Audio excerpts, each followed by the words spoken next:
এই দেখুন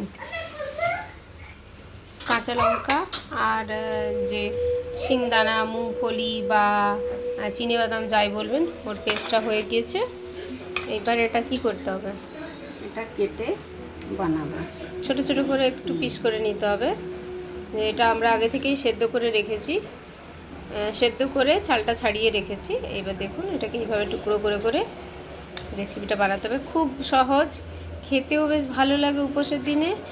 আর হ্যাঁ, ঝাল ঝাল। আর সবথেকে বড় কথা কি বলুন তো, আমাদের গ্রামে ঘরে কিন্তু এরকম উপোসের সময় এসব খায় না। কি খাওয়া হয় শান্ত, ফল মূল এইসব খায়, কিন্তু এখানে উপোসে কিন্তু অনেক কিছুই খাওয়া চলে। অনেক রকমের চাল আছে যা রুটি খাওয়া চলে, বা সাবুদানের খিচুড়ি খাওয়া চলে। সেই রেসিপিটাও একদিন আপনাদের সাথে শেয়ার করব, অবশ্যই এখানকার রেসিপি। তো এগুলোও কিন্তু খায় উপোসে। আমরা তো জানি এর সেদ্ধটা আমরা উপোসেও খেয়ে থাকি।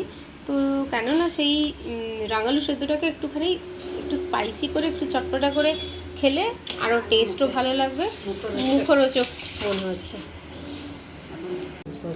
দেখুন একটা টোপ বসিয়ে দেওয়া হয়েছে গ্যাসের উপর। আর একটা কথা বলে রাখি, মহারাষ্ট্রে যে সবাই সব জায়গায় সেম রেসিপি চলে তা নয়। তো এটা কোথাকার রেসিপি মা?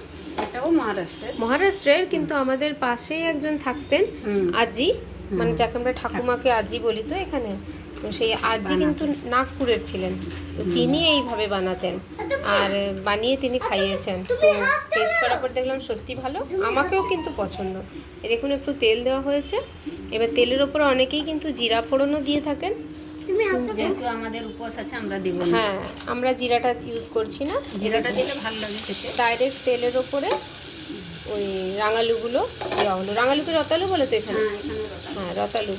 ওগুলো দেওয়া হয়ে গেল। সেদ্ধ করা ছিল যেহেতু, একটু নাড়িয়ে নিয়ে, খুব ইজি, খুব কম সময়ে বানিয়ে ফেলা যায়।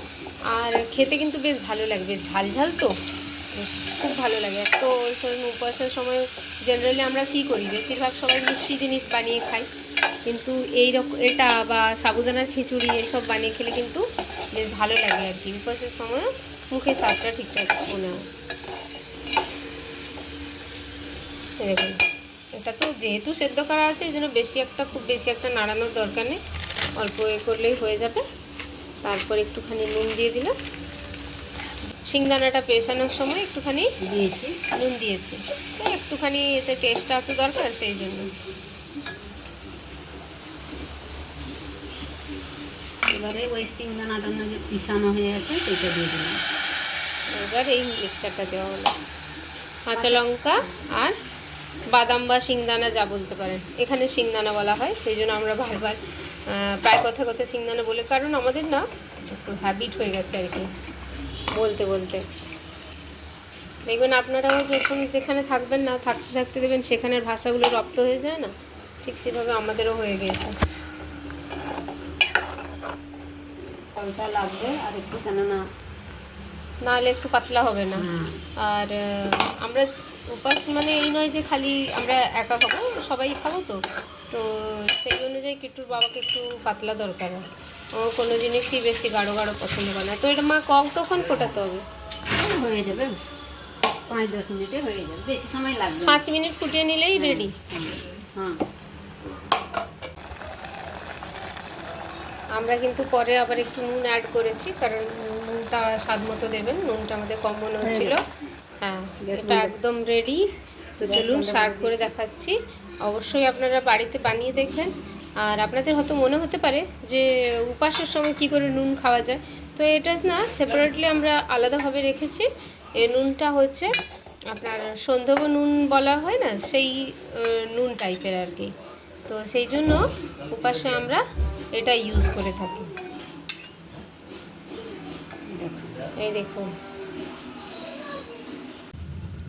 দেখুন টেক্সচার দেখুন, সুন্দর দেখাচ্ছে কিন্তু দেখতে যতটা সুন্দর, খেতে খুব ভালো হয়। কারণ এর যে ঝালঝাল গন্ধটা না কাঁচা লঙ্কার, ওটাতেই একদম মন ভরে যায়। কেমন হয়েছে? দারুণ হয়েছে। ঝালটাই তো মেন, হ্যাঁ, লঙ্কার গন্ধটাই সুন্দর আসছে। কাঁচা লঙ্কার যে একটা ফ্লেভার না, ওটা কিন্তু একদম আপনার এই রেসিপিকে দ্বিগুণ করিয়ে দেয়। তো মা কি বলেন, সবাই ট্রাই করা উচিত? ট্রাই করা তো উচিত, আপনারাও একবার ট্রাই করে দেখবেন। ট্রাই করে জানতে দেখুন। হ্যাঁ, এটা যেহেতু এখানকার রেসিপি, হ্যাঁ। আমি তো আমার বিয়ের আগে কখনোই খাইনি, তো গ্রামে গঞ্জে এসব বানানো হয়ে থাকে না। এটা খুব ইজি বানানো, আর বেশি কিছু ইনগ্রেডিয়েন্টস লাগেও না। তো আপনারা বানিয়ে দেখুন, বানিয়ে দেখে আমাদেরকে কিন্তু কমেন্টে অবশ্যই জানাবেন আপনাদের কেমন লাগলো। তো চলুন, আমাদের বাহ। সঙ্গে থাকুন আর চ্যানেলটাকে সাবস্ক্রাইব করুন।